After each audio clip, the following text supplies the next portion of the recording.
Hello viewers, আসসালামু আলাইকুম। আশা করি সবাই ভালো আছেন। আল্লাহর রহমতে আমরাও অনেক ভালো আছি।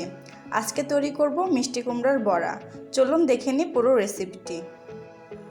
প্রথমে মিষ্টি কুমড়াটাকে কেটে নেব।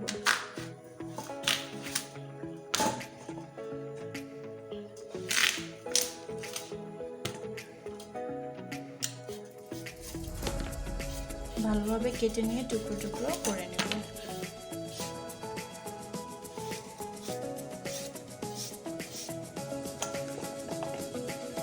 এবারে ধুয়ে নেব। এবারে চুলায় দিয়ে দেব। এবারে সামান্য পরিমাণে লবণ দিয়ে নিলাম। এবারে সামান্য পরিমাণে পানি দিয়ে সিদ্ধ করতে দেব।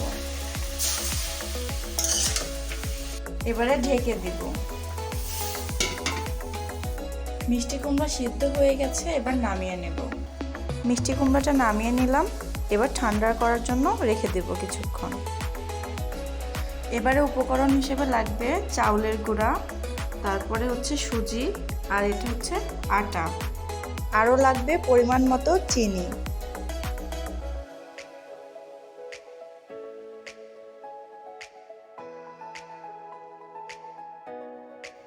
মিষ্টি কুমড়োটা ঠান্ডা হয়ে গেছে, এবার এক এক করে সবগুলো উপকরণ দিয়ে মিশিয়ে নেব।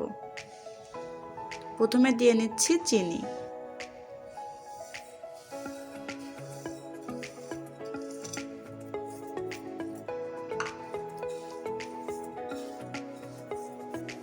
এবারে দিয়ে নেব সুজি।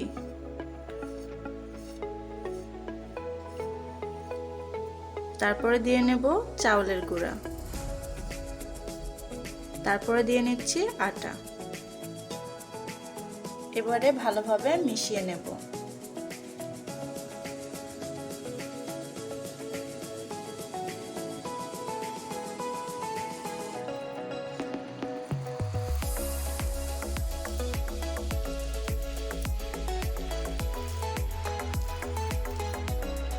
এটা খুবই ভালোভাবে মেশাতে হবে।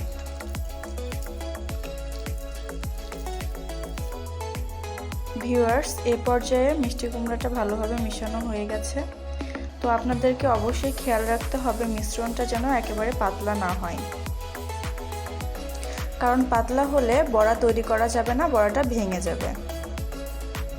আসুন ভিউয়ার্স, এবার আমরা বড়াটাকে ভেজে নিই। প্রথমে কড়াইটাকে ভালোভাবে তাতিয়ে নিতে হবে।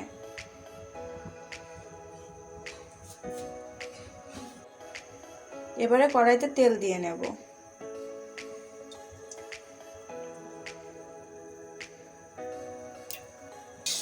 তেলটাকে চারিদিকে ছড়িয়ে নেব। আর তেলটা যখন ভালোভাবে তেতে যাবে তখন বড়াগুলো ছেড়ে দেব। এবারে একে একে বড়া শেপ করে নিয়ে কড়াইয়ে ছেড়ে দিব।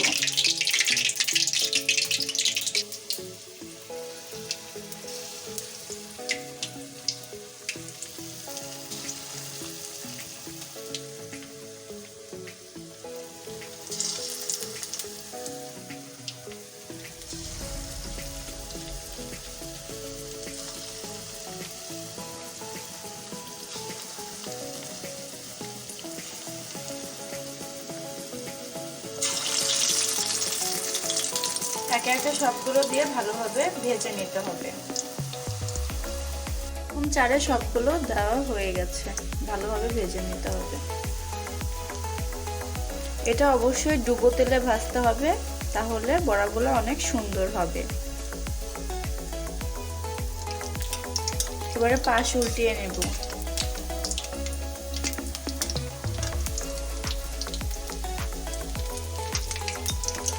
দেখতেই পাচ্ছেন ইতিমধ্যে লাল লাল হয়ে গেছে।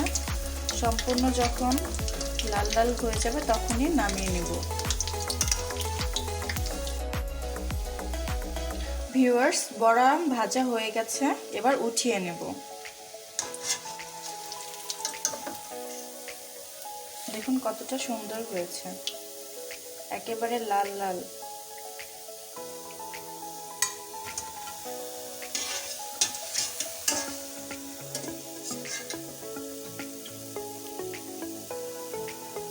তেল ছাড়িয়ে নিয়ে উঠায় নিতে হবে।